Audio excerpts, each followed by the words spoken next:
साहिब बंदगी सतनाम। तो आज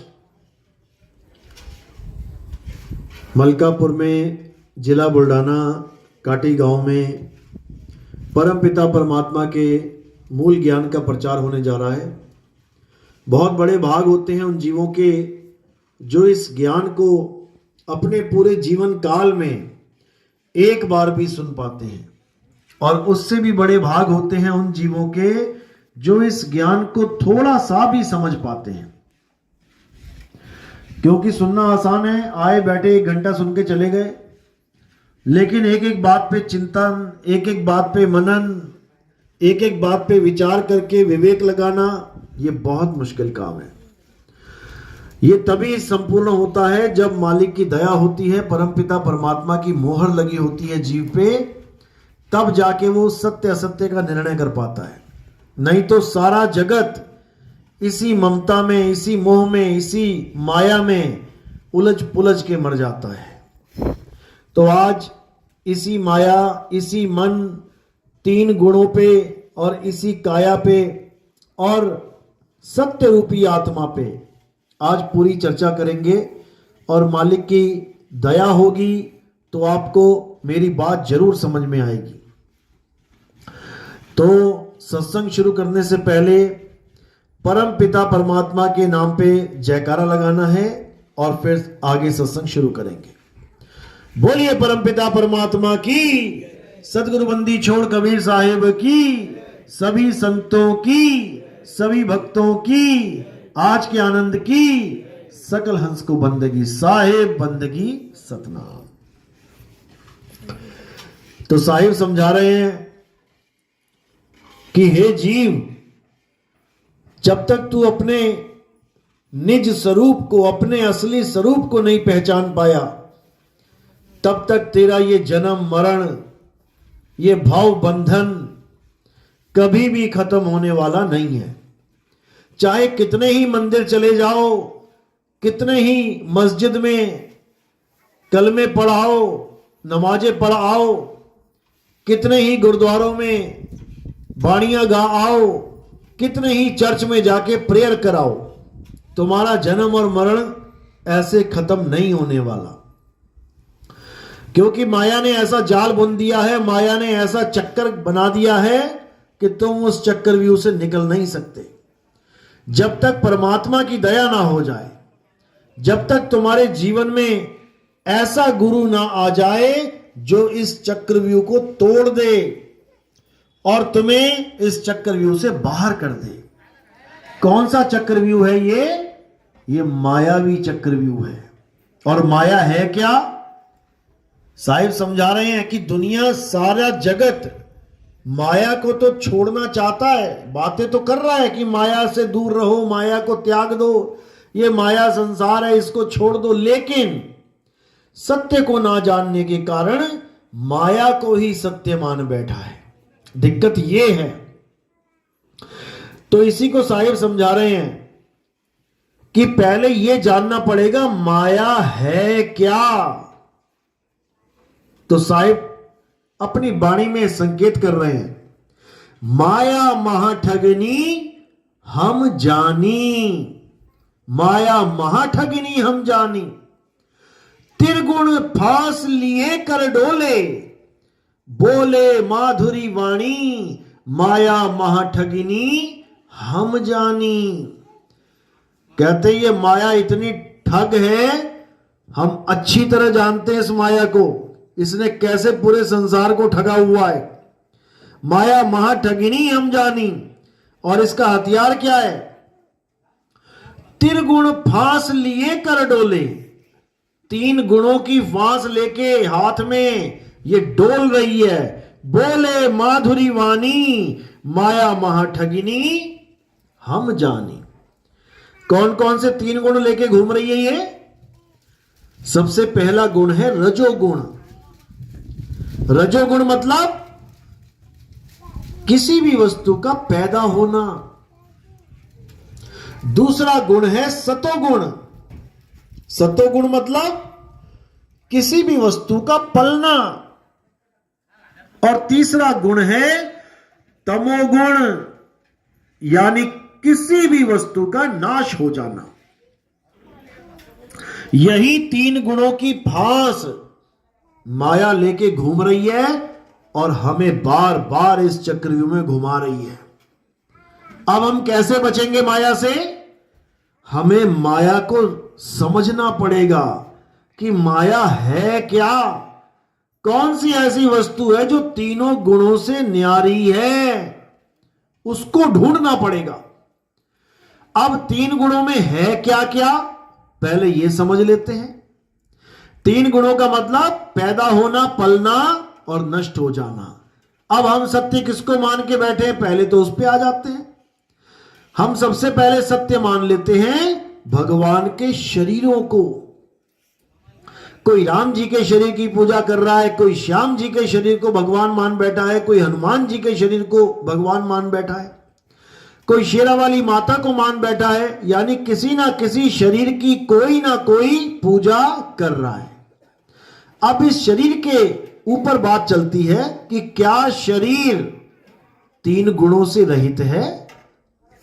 जब कृष्ण जी पैदा हुए छोटे से, धीरे धीरे पले बड़े हुए, पैदा हुए तो रजोगुण, पले बड़े हुए तो सतोगुण, और जैसे ही अंत में पैर में तीर लगा, शरीर की मृत्यु हो गई, वो तमोगुण में समा गया। यानी रजोगुण, सतोगुण, तमोगुण से कृष्ण जी का शरीर न्यारा नहीं है। अब अगर तुम कृष्ण जी के शरीर की पूजा कर रहे हो, भले ये मान के कर रहे हो कि मैं तो भगवान की पूजा कर रहा हूं, तुम माया की ही पूजा कर रहे हो।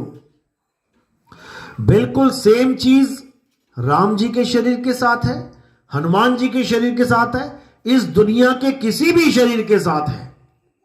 यह शरीर त्रिगुणी माया है। इसीलिए गीता में कृष्ण जी ने बिल्कुल स्पष्ट बोल दिया कि हे अर्जुन, इस दुनिया में दो प्रकार के तत्व हैं। एक वो जिसका पैदा होता है, जो पलता है और नाश हो जाता है, जिसका जन्म होता है और नाश हो जाता है, यानी वो शरीर है। काया असत्य है, काया ही माया है, किसी भी प्रकार की काया हो। अब ये काया त्रिगुणी है, चाहे किसी की भी हो। और क्या है त्रिगुण में? मंदिर, मस्जिद, गुरुद्वारे, चर्च, कोई भी धार्मिक स्थल जो इंसान ने बनाया। शुरुआत करी नींव खोद के, नींव खोदी, ईंटें लगाई, रोज रोज रोज मंदिर बढ़ता गया, बढ़ता गया, मस्जिद बढ़ती गई, गुरुद्वारा बढ़ता गया, चर्च बढ़ती गई, धीरे धीरे बड़ी हो रही है, ईंट पे ईंट रख रहे हैं। यानी अभी रजोगुण चल रहा है।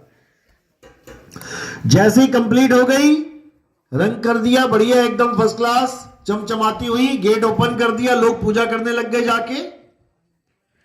अब सतोगुण आ गया और धीरे धीरे धीरे धीरे धीरे जर्जर अवस्था में वो मंदिर जब गिरने लगा तो तमोगुण आ गया।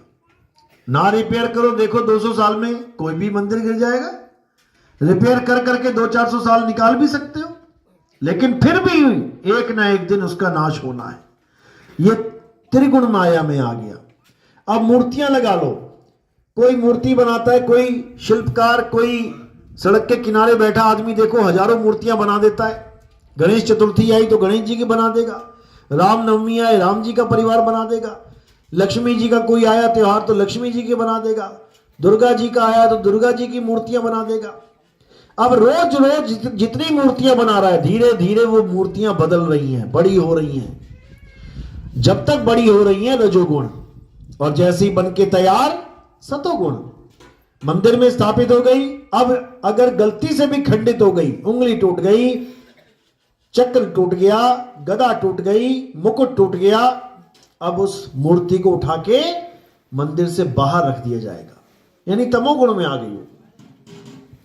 हर चीज रजोगुण, सतोगुण, तमोगुण में ही आ रही है, जिसकी भी हम पूजा कर रहे हैं। नदियों में लोग पूजा कर रहे हैं। एक समय था नदी नहीं थी। जैसे गंगा की बात करें, एक समय था धरती पे गंगा नहीं थी, गंगा प्रकट की गई, धीरे धीरे धीरे ऐसे मौसम बदल रहे हैं कि नदियां ही सूख रही हैं। तो ऐसे ही ये भी तीनों गुणों में आ गई। या पूरे संसार में जो कुछ भी तुम्हें दिखाई दे रहा है, A to Z, तुम देखो आज जो चीज है वो कल बदल रही है। आज जो रजोगुण में आ रही है वो कल को तमोगुण में आ रही है। यानी पूरा जगत, पूरा संसार इन तीन गुणों में आ रहा है। तो सत्य क्या है?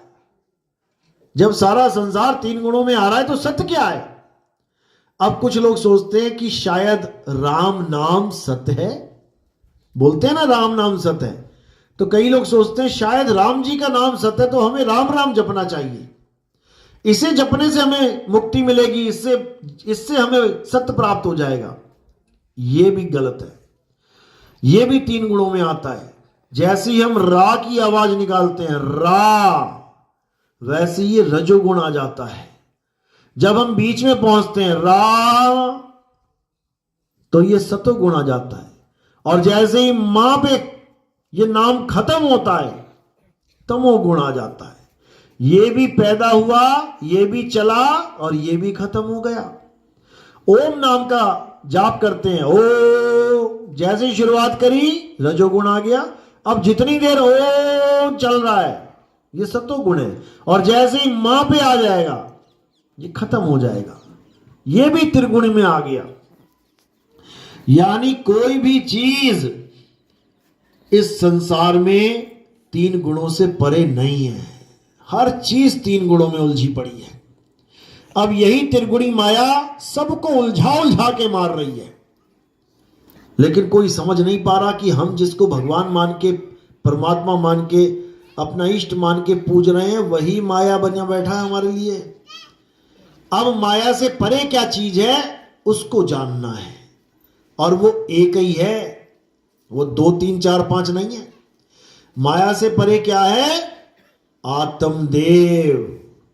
आत्मा ही माया से परे है, जिसके लिए अर्जुन को समझाया कृष्ण जी ने, हे अर्जुन, ये शरीर तो माया है, ये शरीर तो असत्य तत्व हैं, जो सत्य है वो केवल आत्मा है। इस आत्मा को ना तो कोई शस्त्र काट सकता है, इस आत्मा को ना तो अग्नि जला सकती है, इस आत्मा को ना तो वायु सुखा सकती है, इस आत्मा को ना तो जल भिगो सकता है। इस दुनिया के हर शरीर को शस्त्र काट सकता है, अग्नि जला सकती है, वायु सुखा सकती है, जल भिगो सकता है, लेकिन आत्मा को कोई कुछ नहीं कर सकता। इसलिए अगर इस दुनिया में कुछ पूजनीय है तो वो केवल आत्मा है। अगर इस दुनिया में कुछ सत्य है जो माया से परे है, त्रिगुणों से परे है, तो वो केवल आत्मा है। इसी आत्मा की महिमा हर संत ने गाई है। जल में मीन प्यासी, मोहे देखत आवे हासी, आत्म ज्ञान बिना नर भटके, कभी काबा कभी काशी। इस आत्मा के ज्ञान के बिना, यानी सत्य ज्ञान के बिना हर जीव भटक रहा है। क्या हिंदू, क्या मुस्लिम, क्या सिख, क्या ईसाई, हर जीव भटक रहा है। अब इसकी भटकना खत्म केवल तभी हो सकती है जब इसको आत्मज्ञानी गुरु मिल जाए। तो शायर समझा रहे हैं, जब लगना चीनोगे आत्म, तब लगना मिली है परमात्म। आत्म चीने परमात्म चीने, संत कहावे सोए, और यह भेद काया से न्यारा, बूझे बिरला कोई। जब तक तुमने आत्मा को नहीं चीन लिया, जब तक तुम्हें परमात्मा मिल ही नहीं सकता, क्योंकि परमात्मा तुमसे भिन्न नहीं है, तुमसे भिन्न नहीं है। आत्म में राम, राम में आत्म, चीनस गुरमुख विचारे। इस आत्मा में ही परमात्मा का वास है, लेकिन लोग इसको समझ नहीं पा रहे। कैसे? ज्यों तिल माही तेल है। अब तिल अपना तेल ढूंढने के लिए गली गली जाके धक्के खाने लग जाए तो उसको कब मिलेगा? कभी नहीं मिलेगा। ज्यों तिल माही तेल है और ज्यों चकमक में आग, तेरा साईं तुझ में है, जाग सके तो जाग। तेरा साईं तुझ में है, तू कहां जा रहा है ढूंढने? तुझ में रमण कर रहा है वो। तू खुद को जान ले तो समझ ले तू साईं को जान लेगा, लेकिन नहीं समझ में आ रहा। समझ में तब आता है जब भेदी गुरु मिलता है, जो आत्मा में परमात्मा के दर्शन कराता है। इसी को बोला है, आत्म में परमात्म दर से और परमात्म में झाई, अरे झाई में परछाई दर से, लखे कबीरा साईं। अगर परमात्मा का वास है, अगर परमात्मा कोई वस्तु है, तो वो तुम्हारी आत्मा में है। इसको अच्छी तरह समझ लो। तो कहते हैं, लहर ढूंढे नीर को और कपड़ा ढूंढे सूत, जीव ढूंढे ब्रह्म को, ये तीनों ऊत के ऊत। ऊत यानी पागल, ये बावले घूम रहे हैं। लहर ढूंढे बूंद को। अब लहर बनी किससे है? पानी की बूंदों से ही बनी है। अब वो पानी ढूंढ रही है, पानी कहां है, पानी कहां? अरे तू बनी किससे है? तू पानी से ही बनी है। और कपड़ा ढूंढे सूत, कपड़ा सूत ढूंढ रहा है, अब बना किससे है? जीव ढूंढे ब्रह्म को, और तीनों ऊत के ऊत। ये तीनों कमले फिर रहे हैं, पागल बन के घूम रहे हैं। जब तक तुम उसको बाहर ढूंढोगे, वो तुम्हें मिलने वाला नहीं है। ढूंढना कहां है? बंदे खोज दिल हर रोज। अपने दिल में ढूंढो। अब ये वाले दिल में मत ढूंढने लग जाना जहां पे पंप चल रहा है खून आगे बढ़ाने का। दिल का मतलब है हृदय, हृदय का मतलब है तुम्हारा निज स्वरूप, तुम्हारा निज स्वरूप। इसी को साहिब ने बोला है कि हमारी आत्मा में परमात्मा ऐसे रमा हुआ है जैसे दूध में घी। अब दूध बोले कि मैं घी ढूंढने जा रहा हूं, ढूंढता रहे। गलियों में, नदियों में, नालों में, जंगलों में, पहाड़ों में दूध भागा फिर रहा है घी को ढूंढने के लिए। कहां है घी, कहां है घी? अरे भाई, तेरा घी तुझ में है। जहां पर भी तो खड़ा हो गया वही परमात्मा है। तुम जहां पर भी बैठे हो वही परमात्मा है। बस तुम भेदी गुरु से भेद प्राप्त कर लो कि वो वस्तु है कहां। वस्तु कहीं ढूंढे कहीं और कैसे लागे हाथ, गुप्त वस्तु तब मिले जब भेदी लीजे साथ। भेदी लीना साथ में, अरे दीनी वस्तु लखाए। कोटि जन्म का पंथ था पल में पहुंचा जाए। करोड़ों जन्म का पंथ है ये। अगर तुम बिना गुरु के ढूंढने चलोगे परमात्मा को, करोड़ों जन्म तक भटकते रह जाओगे। और अगर गुरु मिल गया तो पल में देत लखाए। एक पल में तुम्हें परमात्मा का ज्ञान करवा देगा कि कहां है परमात्मा, कहां ढूंढना है उसको। हां, उसको ढूंढने में समय लगेगा क्योंकि सुरत एकाग्र नहीं है। सुरत फंसी संसार में, अरे तासे पड़ गई दूर। और सुरत बांधे स्थिर करो आठों पहर हुजूर। परमात्मा हमें क्यों नहीं मिल रहा? नाम दीक्षा लिए जी 2 साल हो गया जी, 3 साल हो गया जी, क्यों नहीं परमात्मा आ रहा? परमात्मा तो आ रहा है, लेकिन उसको बैठने के लिए जगह ही नहीं है। कोई मेहमान आए तुम्हारे यहां और जैसे ही अंदर घुसे चारों तरफ आदमी आदमी आदमी आदमी बैठे हैं, कहीं जगह ही नहीं है बैठने को, तो वो क्या करेगा? वो देख के फिर वापस बाहर आ जाएगा। जब जगह ही नहीं तो क्या करेगा वहां खड़ा होके? इस प्रकार परमात्मा भी जब देखता है कि अब मैं जाके बैठूं, वो देखता है अरे इसके दिमाग में तो मेरा मकान, मेरी दुकान, मेरे बीवी, मेरे बच्चे, मेरा कुत्ता, मेरा बिल्ला, मेरा गाय, मेरी भैंस, मेरी बकरी, ये सारे घुसे पड़े हैं, मैं कहां बैठूं। फिर वो कहता है चल ठीक है, इसको खेलने ही दे और खेल ले, जितना खेलना है खेल ले, जब ये दिमाग से निकल जाएंगे तब आ जाएंगे, कोई बात नहीं। तो इसी प्रकार अब ये नहीं कि घर बार छोड़ देना, ऐसा नहीं है। कैसे रहना है इस दुनिया में, इसको भी समझ लो। जैसे जल में कमल निरालम, मुर्गा भी निशाने, सुरत शब्द भव सागर तरिए, नानक नाम बखाने।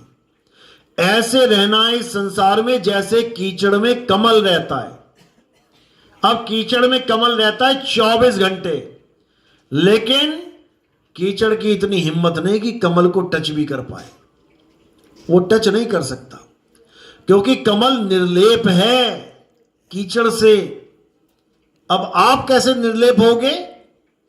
जब आप इस बोध में रहोगे कि मेरी मां नहीं है, मेरा पिता नहीं है, मेरे बच्चे नहीं हैं, मेरा घर, मेरी दुकान, मेरा मकान मेरा नहीं है। ये तो मुझे एक ड्यूटी दे दी गई है, एक रोल दे दिया है कि तू अब इन बच्चों की मां है, चल मां का रोल निभा।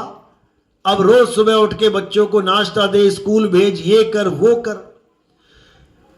अब रोल मिल गया, तू इसकी बीवी है, रोल निभा। अब अपने पति को सारे कार्य कर रही है, मकान के, घर के, अपने पति को ऑफिस भेज रही है, सारा रोल निभा रही है। किसी को रोल दिया गया तू बाप का रोल कर, अब वो अपने बच्चों को पाल रहा है। किसी को बेटे का रोल दे दिया, वो अपने माँ बाप की सेवा कर रहा है। यानी हर किसी को कोई ना कोई रोल दिया गया है। अब उसने कैसे निभाना है इस रोल को? बोध में रह के कि मेरा कोई पिता नहीं है, लेकिन मुझे रोल मिला है, मैंने इस पिता की सेवा करनी है। ये मेरा पिता नहीं है, मुझे रोल मिला है केवल। ये मेरी बीवी नहीं है, ये मेरे बच्चे नहीं है, लेकिन मुझे रोल मिला है, अब मुझे निभाना है। अब इनके साथ क्या हो रहा है, ये जी रहे हैं, मर रहे हैं, चले गए छोड़ के, उसमें भी मेरा कोई इंटरफेयर नहीं है। जब ये मेरी बीवी नहीं है तो ये मेरे बच्चे कहां से हो गए? ये बच्चे कौन है? किसी के घर में मरे तो मेरे घर में पैदा हो गए। कैसे आता है जीव? पिछले घर में किसी की मृत्यु हो गई पिछले जन्म में, तो अब अगला जन्म किसी के यहां भी धारण कर सकता है जिसके साथ लेखा जोखा हो। तुमसे 10 लाख रुपया लिया किसी ने, अब तुम वापस मांग रहे हो, कहता मैं ना देता। अब क्या होगा? तुम मांगते मांगते मर गए, उसने दिया नहीं। अब तुम ही उसके घर में बेटा बन के पैदा हो जाओगे, वही 10 लाख रुपए मांगोगे और वो हंस हंस के देगा। जैसे तुम अपने बच्चों को देते हो, पापा 100 रुपए देना, ले बेटा। पापा 500 देना, ले बेटा। पापा 1000 देना, ले बेटा। और पड़ोसी का बेटा मांगे, अंकल 200 दे दो मुझे, मैं ना देता तुझे 200। समझो इस बात को। इक लेवा इक देवा दूतम, कोई किसी का पिता ना पूतम। एक लेवा एक देवा, यानी तुमने जिनके उधार मारे थे वही तुम्हारे घर बेटा बन के आ गए हैं अपना पैसा वापस लेने। और जब पूरा हिसाब हो जाएगा तो वो कहेंगे तू कौन मैं कौन। तुम्हें बुढ़ापे में छोड़ के चले जाएंगे, कोई अमेरिका चला गया, कोई इंग्लैंड चला गया, मुड़ के देखा तक नहीं मां बाप को। बेचारे करोड़ों रुपए के बंगलों में महीना महीना तक मरे रहे, सड़ गए, बदबू आई, पड़ोसियों ने दरवाजा तोड़वाया तो देखा वहां हड्डी का ढांचा पड़ा हुआ है, कीड़े पड़े हुए हैं, मरे पड़े हैं। तो भाई कोई किसी का नहीं है, ये सब लेने देने के संबंध हैं। तुम्हारा बेटा इसलिए आ गया क्योंकि तुम उसके कर्जदार हो, तुम दे रहे हो उसको, और ऐसे कर्जदार बन गए कि लेके भी वो कहेगा अरे पिताजी तूने मेरे लिए किया क्या है। जो तूने किया वो तो सब करते हैं अपने बच्चों के साथ, तूने स्पेशल क्या कर दिया मेरे लिए?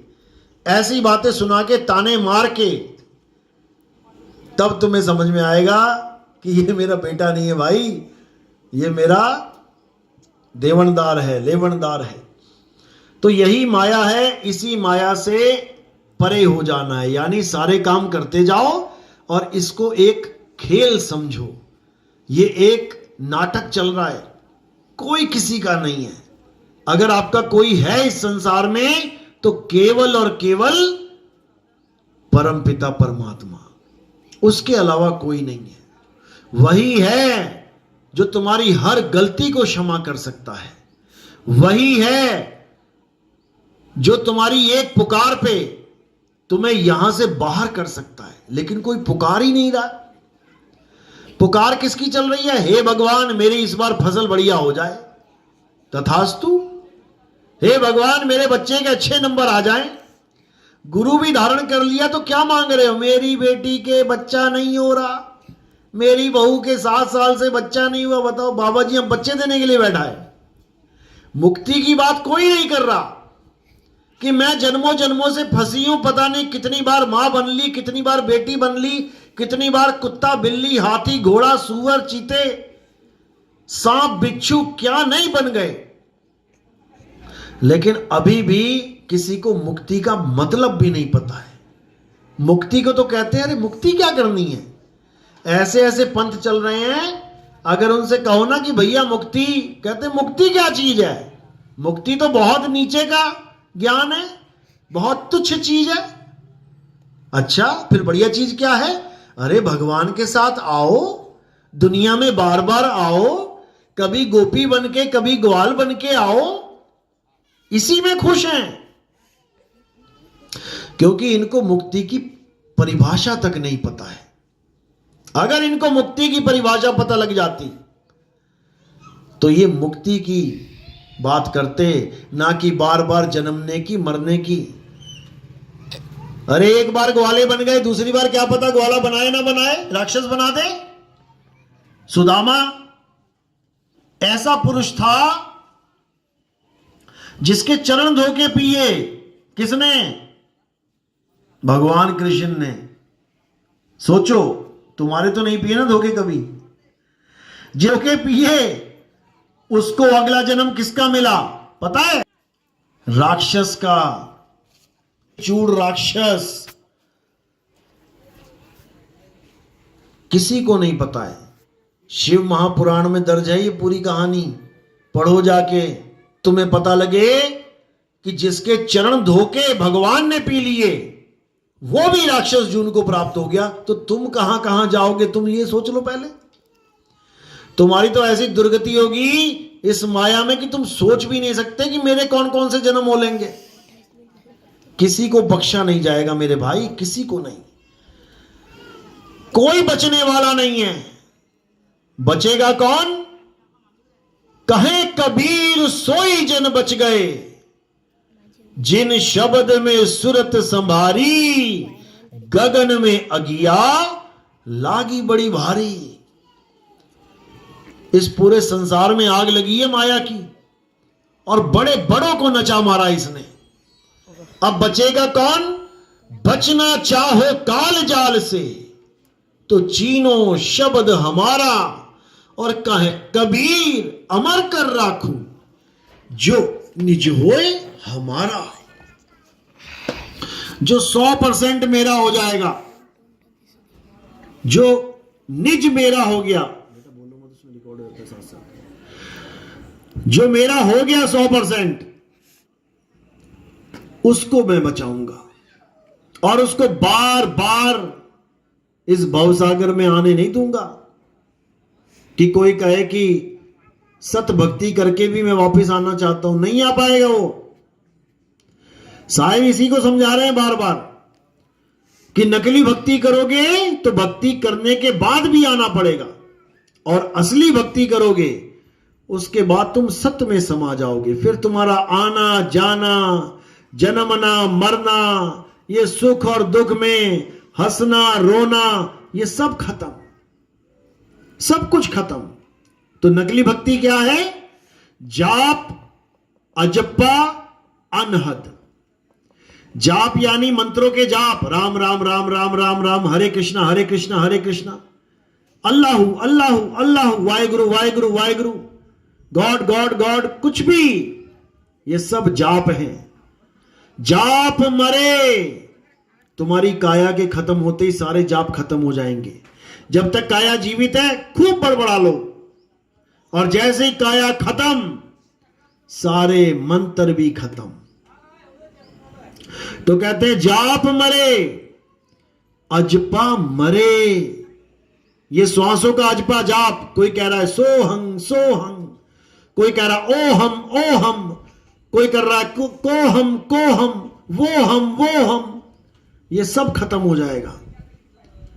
जाप मरे, अजप्पा मरे, अनहद भी मर जाए। कानों में उंगलियां डाल के 5 धुनों को सुन रहे हैं, सोच रहे हैं हमारी मुक्ति हो जाएगी। साहिब कह रहे अनहद भी मर जाए। जिस अनहद को ये परमात्मा मान के बैठे हैं वो भी खत्म हो जाएगा। बचेगा कौन? सूरत समाए शब्द में, वाको काल ना खाए। अगर भेदी गुरु से तुम्हें सार शब्द का ज्ञान प्राप्त हो गया, अब तुम्हें काल नहीं पकड़ पाएगा, क्योंकि तुम्हारा वास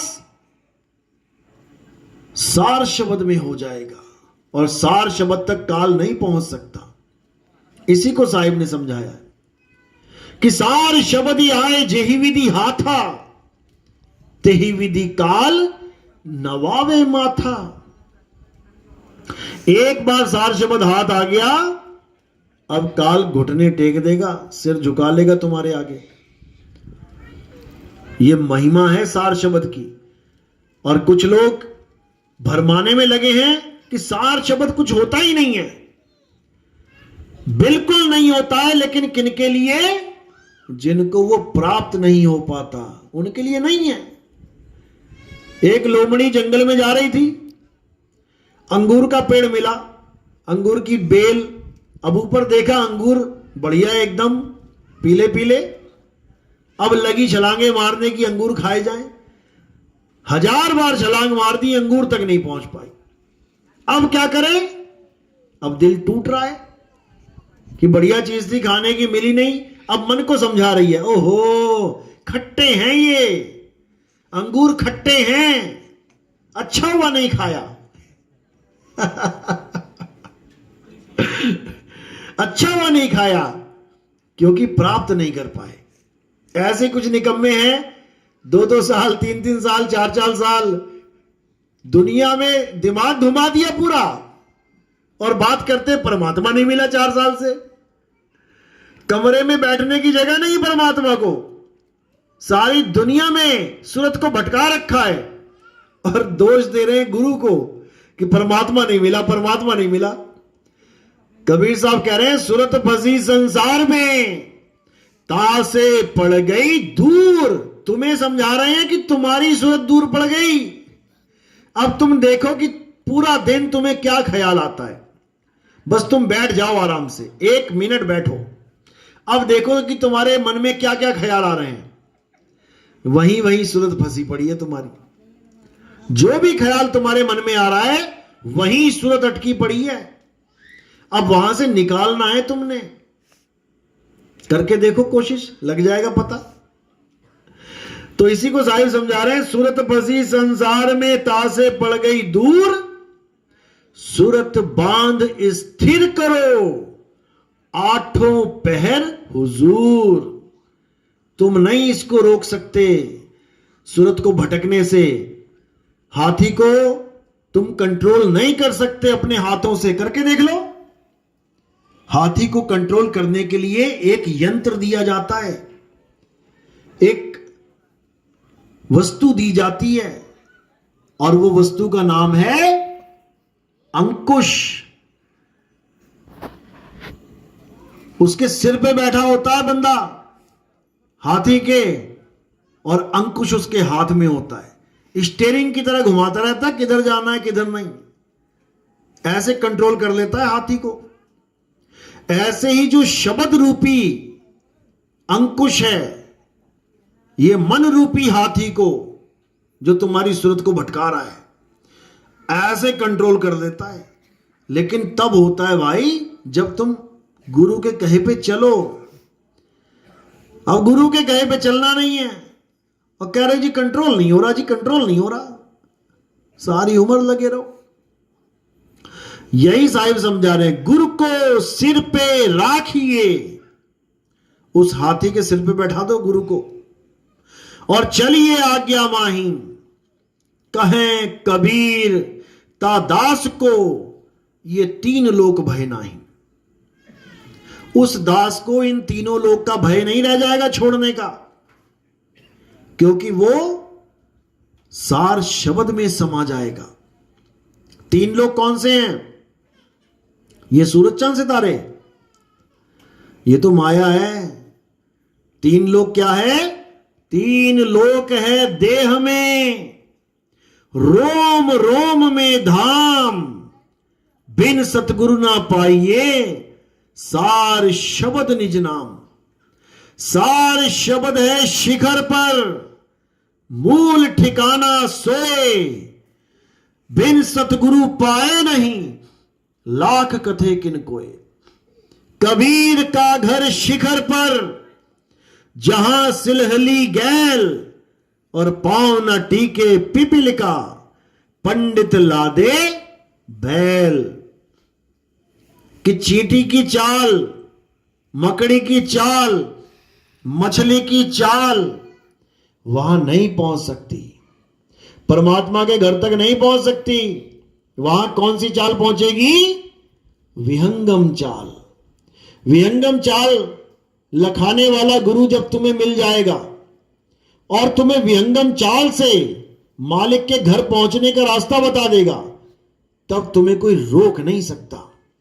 जैसे कोई चिड़िया आसमान की तरफ उड़ जाए तो तुम उसको रोक नहीं सकते, देखते रह जाओगे।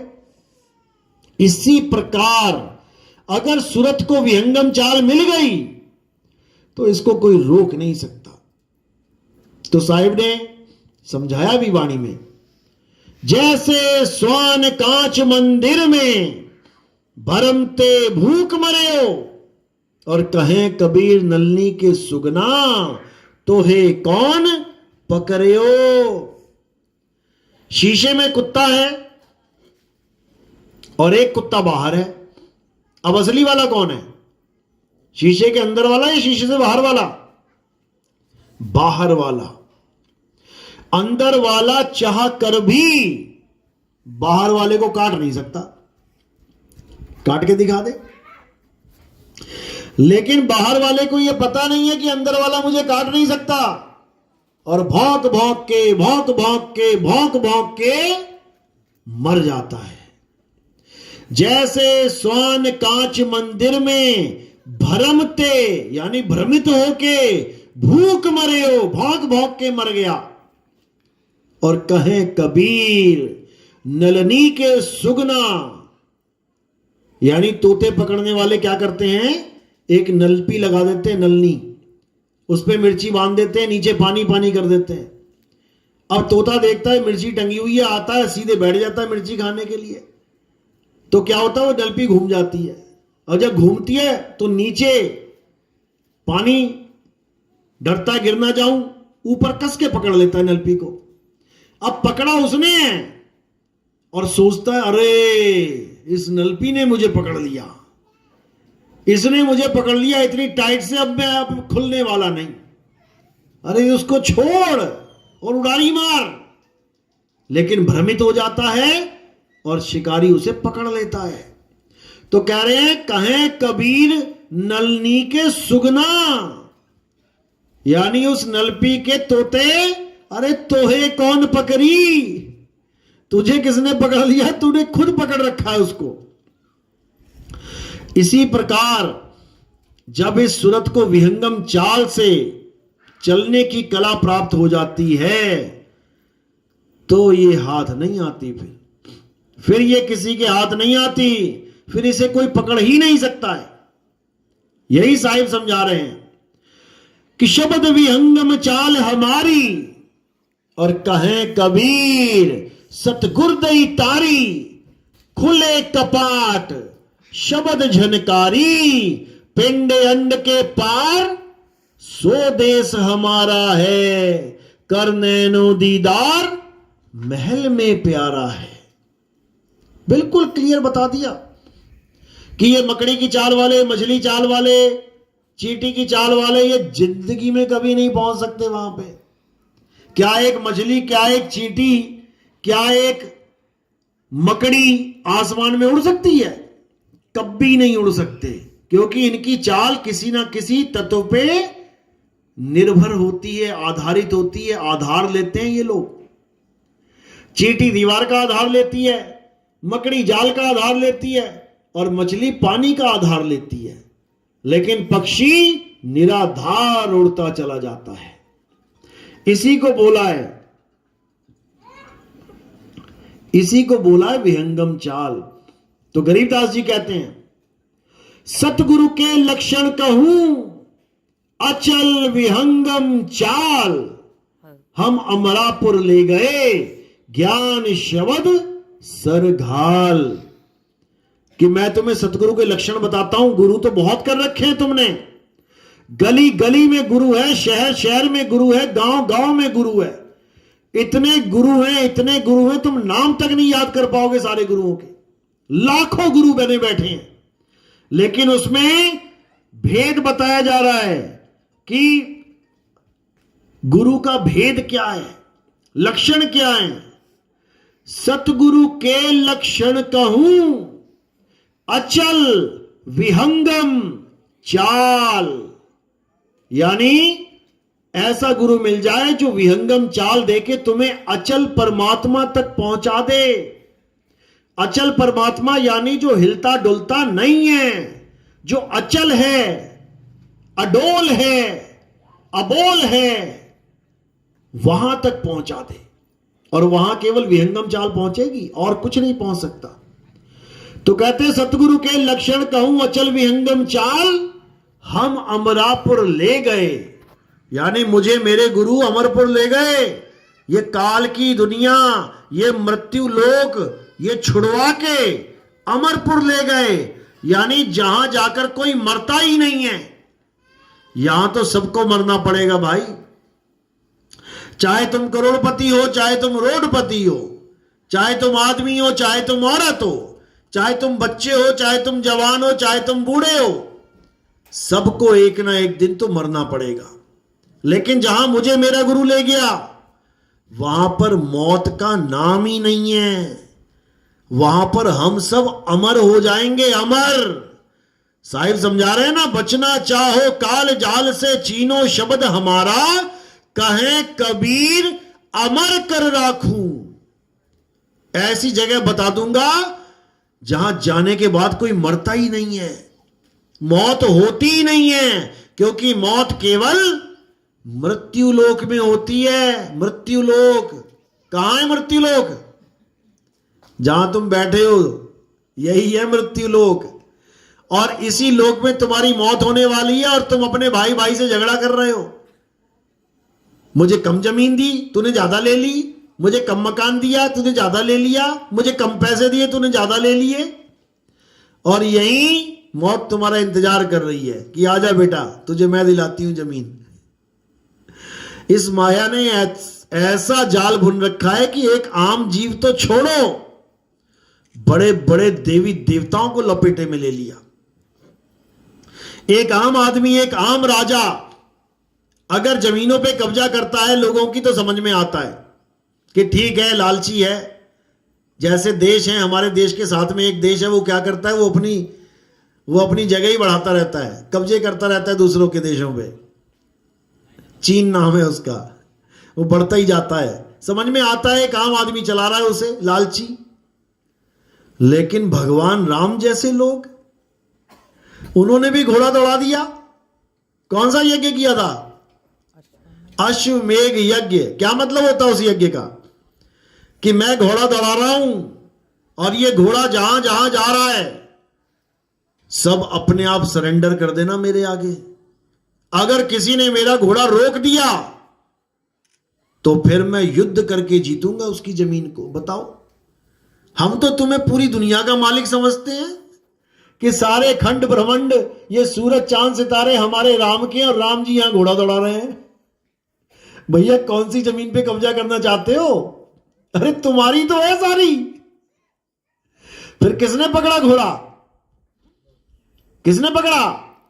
लव कुश ने।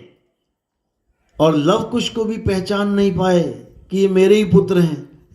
अब बताओ, ये माया बहुत प्रबल है भाई।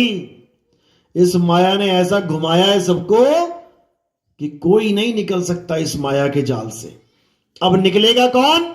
हे अर्जुन, जो मेरी त्रिगुणी माया को लांग जाते हैं, जो इस त्रिगुणी माया को पहचान के इससे परे चले जाते हैं, केवल वही इस माया से बच पाते हैं।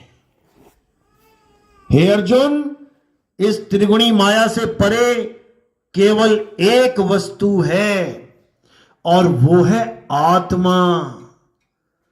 जो पुरुष अपनी आत्मा में लीन रहते हैं, जो अपनी आत्मा में रमण करते हैं, जो अपनी आत्मा में तृप्त रहते हैं, जो अपनी आत्मा में संतुष्ट रहते हैं, हे अर्जुन, उनके ऊपर ये माया प्रभाव नहीं डाल पाती। वो इस माया से निकल गए। जिसने शरीर को समझ लिया कि ये माया है, वो कभी शरीर की पूजा करेगा ही नहीं। जिसने समझ लिया कि ये सामने दो बोतलें हैं, हरी वाली में जहर है और लाल वाली में अमृत, वो कभी जहर की बोतल पिएगा ही नहीं। समझना पड़ेगा। तुम्हारे घर में भी जहर की बोतलें रखी हैं? नहीं रखी तो बता दो। चूहे मारने वाला जहर, खटमल मारने वाला जहर, मच्छर मारने वाला जहर, जहर ही है वो। अब तुम्हें पता है कि ये जहर है, तुम नहीं पियोगे, लेकिन एक अबोध बालक आ जाए, छोटा सा बच्चा, पता लगा हिट स्प्रे उठा के पी ली, क्योंकि नादान है, पहचान नहीं है। जिसको पहचान है वो पी नहीं सकता, और जिसे पहचान नहीं है वो 100% पी जाएगा। इसी प्रकार कृष्ण जी ने समझा दिया कि ये शरीर ही माया है।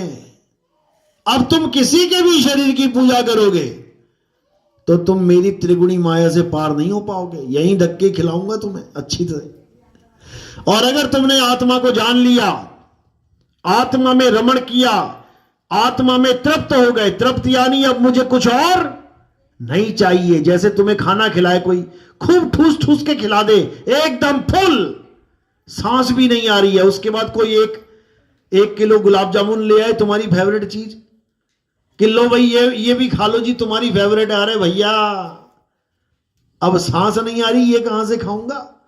अब मैं तृप्त हो गया हूं, अब मुझे कुछ नहीं चाहिए।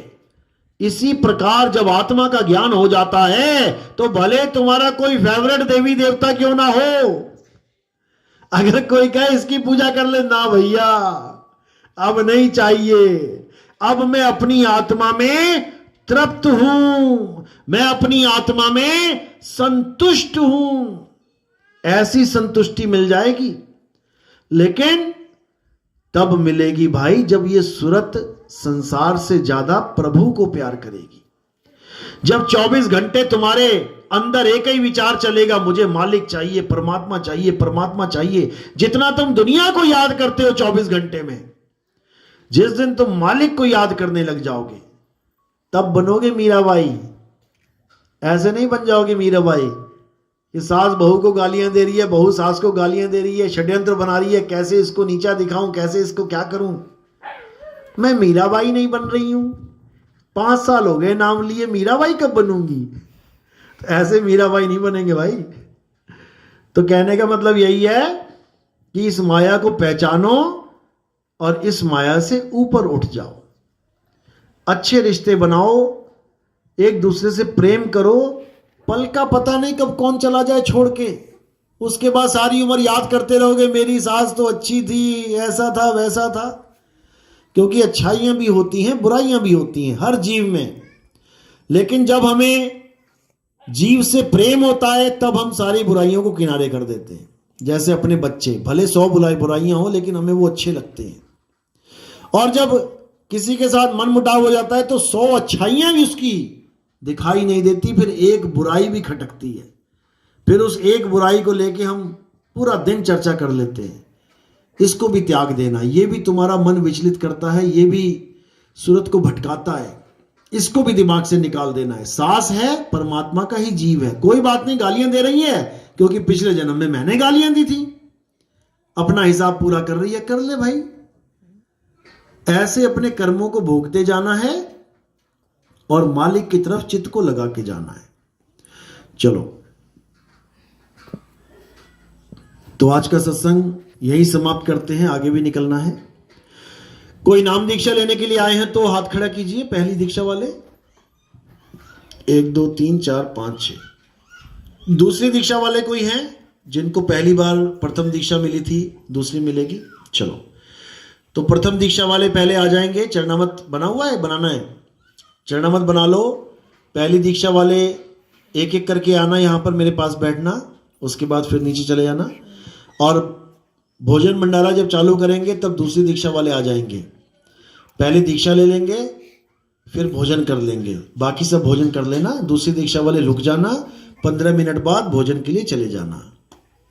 बोलिए सतगुरु बंदी छोड़ सतगुरु सत्य कबीर साहिब की जय। सदा ही जय हो। सतनाम साहिब बंदगी।